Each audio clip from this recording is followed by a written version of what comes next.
All right, hey YouTube, it's Faz from Fazlifts. Today's topic is going to be discussing how to come back after a layoff. I've had a layoff recently. I've had quite a few clients coming back from 1 or 2 week holidays, but also I thought it'd be a good idea to discuss longer layoffs as well. So that's the topic of the day. Before we move on any further, if you are not yet subscribed, please do subscribe, hit the subscribe button. If you are already a subscribe, thank you very much, appreciate that. And now let's move on. So here's what we're going to start with. So firstly, if you are forced into a layoff, whether it's a 1 week layoff, a 2 week layoff, let's say, for example, you go on holiday and they don't have a gym, don't panic, right? It's not the end of the world. And like I always say to my clients, if you're away on holiday and they don't have a gym, just enjoy yourself. You don't feel like you have to stress about them not having a gym or do some weird janky workouts with push-ups and squats and things. Just go and enjoy yourself. It's a holiday. Most of us don't get to go away that often, so if you're out on holiday, go enjoy yourself. Don't feel like you've got to do squat jumps in between your steak and your burgers. Just go and enjoy.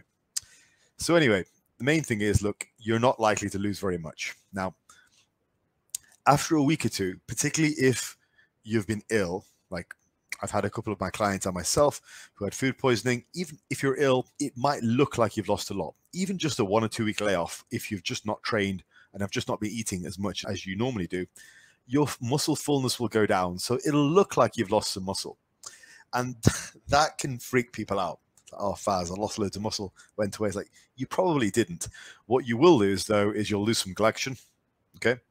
Your body holds on to glycogen and fills the muscle up with glycogen as a result of the need from training. So the more you train, in fact, weirdly enough, the higher volume you train, typically the more glycogen you hold. So if you train with very high volume, you'll look more muscular, quite simply just because the body is forced to hold on to more glycogen.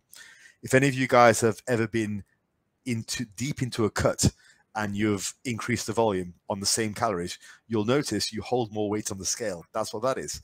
Your body responds to the increased volume by actually hold on to more glycogen. So when you have a layoff, whether it's a 1 week or 2 week layoff, the body typically depletes. The glycogen moves off, gets burnt off, and it doesn't get replaced because there's no training going on. Mostly, if people are on holiday, they're out there relaxing. So you'll lose glycogen, you lose water, and all of these things, especially if you're ill at the same time, might contribute to a loss of as much as 20 pounds off the scale. But the likelihood of actual contractile muscle tissue being lost is very minimal. You don't have to worry.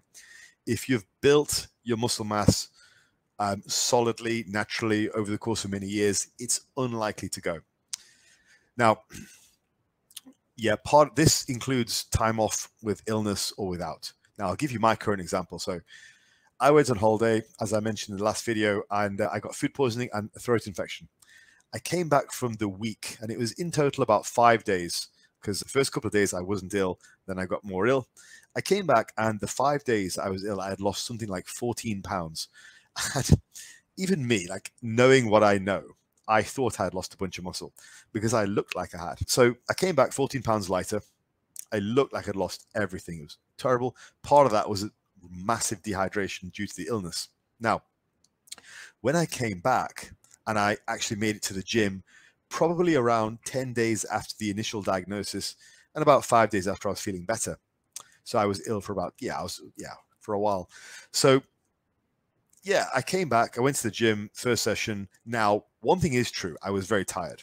Okay, so my endurance was down, but my top end strength hadn't gone down that much. In fact, that first session that I got back, I was very surprised. I kept working up in weight because I had no intention of trying to hit the same weights as I had previously before my layoff.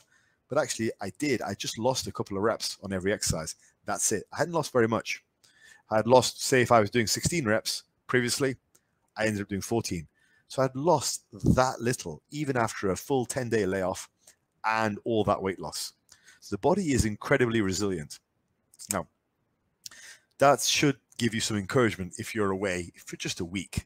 So I'm going to run through 3 scenarios and the way that I approach rebuilding back into your training, because these are all conversations I've had with clients recently as people have been away on holiday or have gone ill, whatever. So let's get into it. So a 1 week layoff. I think with a 1 week layoff, assuming you're very well trained, so you've been training regularly, you could just continue straight back into where you left off.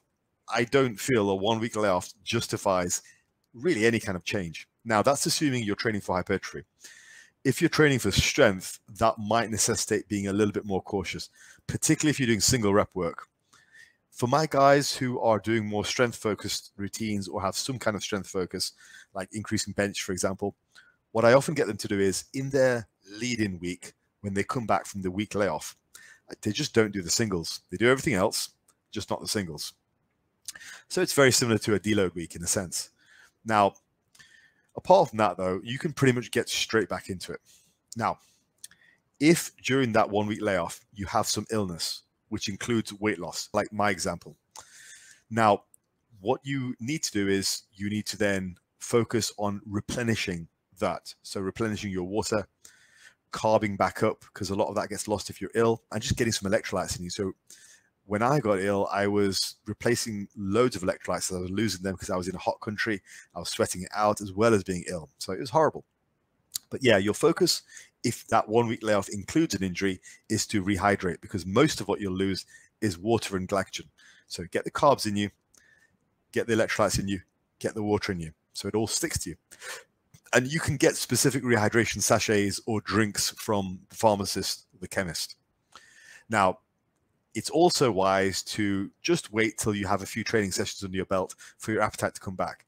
If you've lost your appetite, and it's very likely you have, especially if you've lost weight and you've been ill, then understand that training and diet have a very symbiotic relationship. So as you continue to train, you should be more and more able to just eat more. I found for me, it was probably about 13 days or so. So after I got back to the gym, so I got back to the gym about 10 days after the initial diagnosis, and I was probably back in the gym about 14 days after the initial diagnosis. That was when I was starting to get my appetite back. So it took a while. I was back in the gym first. It took a couple of training sessions for me to start to get my appetite back, but that's because training and diet have a very symbiotic relationship. So 1 week layoff, pretty simple. As long as you're not ill, just get straight back into it. If you're a strength athlete, especially if you're doing low reps, you may want to cut those out for that week. If you got ill, again, you can probably go straight back into it, but just rehydrate. Now, the next thing is, what do you do if it's a 2 week layoff? So longer than a week. This was my case. Now, if it's longer than a week, I would advise a lead-in week. So here's what I did. Here's how I discovered I was 2 reps down. I went back in with no notion about what I was previously lifting. Okay. So as an example, I'll give you an example because this was the first session back. I like doing the T-bar row machine. So we have a T-bar row set up, and I typically use about 4 plates. Now, before my layoff, I was using 4 plates for, I think my top set was a set of 12. Now, when I got back from the layoff, and at this point, I was still pretty depleted. My weight was still down. Went back to the gym, and I thought, okay, I'm going to warm up, and I'm going to see how I feel, see what happens. So I went to 1 plate, feels okay. Went to 2 plates, okay, feels fine. Resting a long time between 2-3 minutes, good, nice long rest between my warm-ups because I was getting out of breath really quickly because of the illness. Went to 3 plates, and I thought, you know what, this is going to feel hard. I bet it's going to feel hard. I said to my training partner, this will probably be my limit. Did that. Felt easy. So I was like, this just feels exactly how it normally does. So he's like, okay, cool. So I went up to 4 plates, and I ended up getting, I forget what it was, something like 7 or 8 reps. So a couple of reps short of what I normally get at that weight. I thought, okay, this is fine. But the point is, when I initially started the exercise, I didn't have any notion about where I wanted to end up. I worked up slowly. And if I hadn't hit 4 plates that day, I wouldn't care. Okay. So that's the key. Go up, go with what you're comfortable with.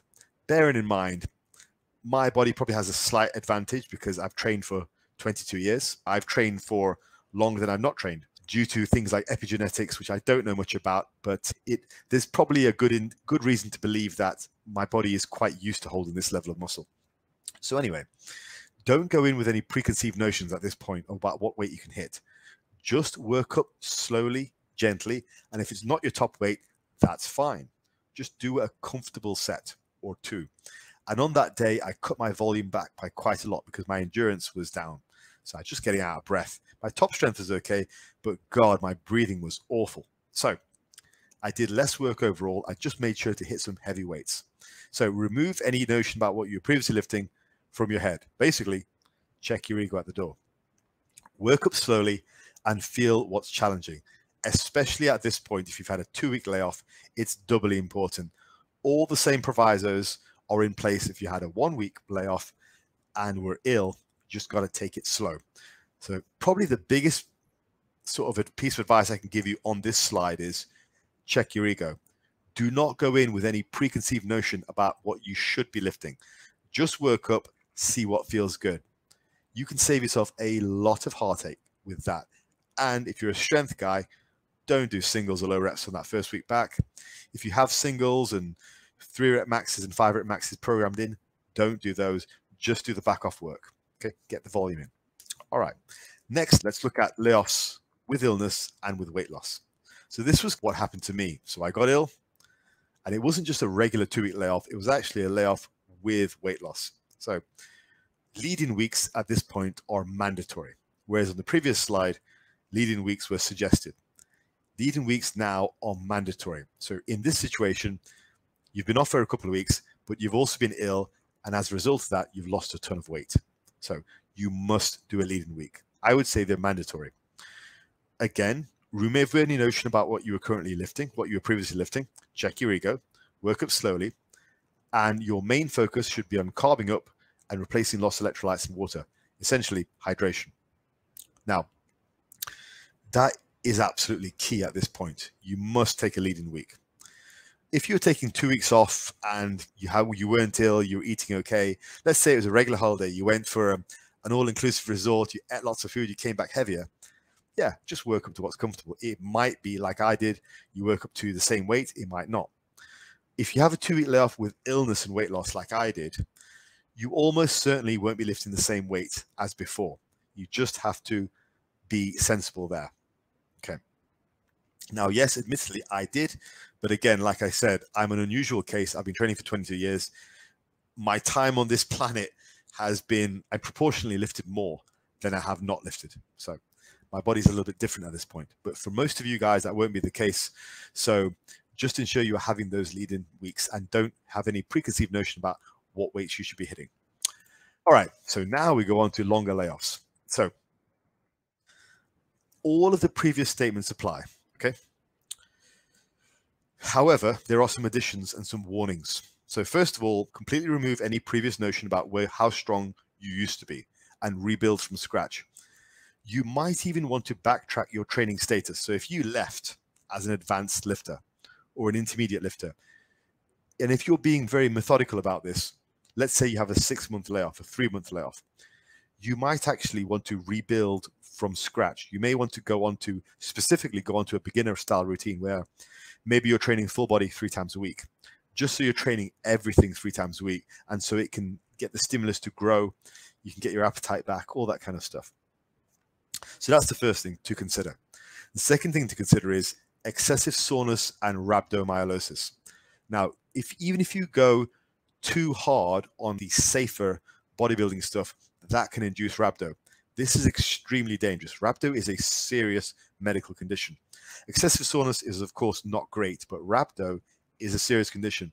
And I'll give you an example of this. So a few years ago, my current training partner had come back from a layoff. He has a history of taking many months off and then coming back. So he came back from his latest layoff. He'd been out of the gym for about 5 months. Came back, we started training together. He decided to go hard. The first session back was delts and arms. And he messaged me a couple of days later and said, look, after that session, I landed in the hospital. He went too hard. We were doing rest pause training and a lot of really focused bodybuilding style training. So it was all safe for the ligaments and the joints. No barbells, all machines, cables. But he just pushed too hard and we were doing rest pause sets, which are really intensive. He said, yeah, I landed in the hospital with rhabdomyolysis. His arms all went like black and brown. There was loads of it was all messed up. The doctor's like, yeah, this is really dangerous. You can't do this. He learned his lesson there. If you are going to come back after a long layoff, you've got to take it steady. So for longer layoffs, it is mandatory that you don't push too hard the first day back. Because bear in mind, with this, his body was almost completely untrained, but neurologically, in his mind, he was like, yeah, I'm the same guy as I always was. So he pushed just as hard. He knows how to push hard. He trains with me. He knows how to push hard, but his body was that of a beginner. So you get a neurologically wired, fairly high level athlete, and you put him back into a beginner's body, he can do some major damage to himself if he trains too hard. So definitely watch out for that for longer layoffs. And finally, injury potential is far higher. So especially on the single rep work, don't do the classic, I just want to see where I'm at, bro. Don't do it. Okay. I'll give you an example of this. There's a local meathead PT around here, just some absolute moron who had been away from the gym for a few months out in Bali or Saudi Arabia, wherever he was, hadn't been training, comes back and decides that for the first time in 6 months, he's going to see where he is. So he goes onto the bench, goes into the gym without warming up. One plate, wham, easy. And he's with all his friends. He decides to give it the big one. Goes to 2 plates, does that. Goes to 3 plates, taking it down, snaps his pec right off. Wham. Congratulations. You've just snapped your pec off. Well done. So some concluding thoughts. Now, the body is incredibly resilient. We all enjoy training. We all love training. We all do training on a regular basis. The body is incredibly resilient. It will get used to a lot. And it's very hard to make it lose muscle. You have to very purposely do that. But the brief period of time, the maybe week or 2, of when you're returning back to the gym, that is when you're at your most vulnerable. That is when, if something's going to go wrong, that's when it's going to go wrong. Okay. Now, yeah, we all have various aches and pains we sometimes we work through, but in general, if something's going to majorly go wrong, like you're going to snap a pec, get wrapped, do your back in, do your hamstring in, it's usually going to happen after a layoff because you are untrained. This is one of the reasons why you get such high injury potential when you're lifting infrequently. You get these weekend warriors who are in the office all week, and then on the weekend they go in and try and smash it too hard. They almost inevitably get injured far more than guys like us because we're in the gym all the time. Our bodies are forged in iron. We are used to it. And if you're like me and you've been forged in iron for over 2 decades, as I've seen recently from when I got the food poisoning and the throat infection, it all comes back super quick. All right, folks. So hopefully that was interesting. Hopefully answered a few questions. As I say, the motivation for this video is the fact that I've got this question from quite a few clients over the last month or so, and it's something I've had to explain a few times. So I thought, why not? Let's make a video about it. The general public might find it useful too, but that's what an established coach does with his clients. That's the advice I generally give out. All right, so hopefully you found it interesting. Do remember to like and subscribe. And for further parasocial relations with me, you can go onto my Instagram at Fazlifts. Follow me there. I post training footage, food, photos of my clients, which I'll be doing more of now I'm back, and a few other bits and bobs. I also have a podcast. Look for Fazlifts. You can listen to more of my content on there. The content on the podcast is a little more varied.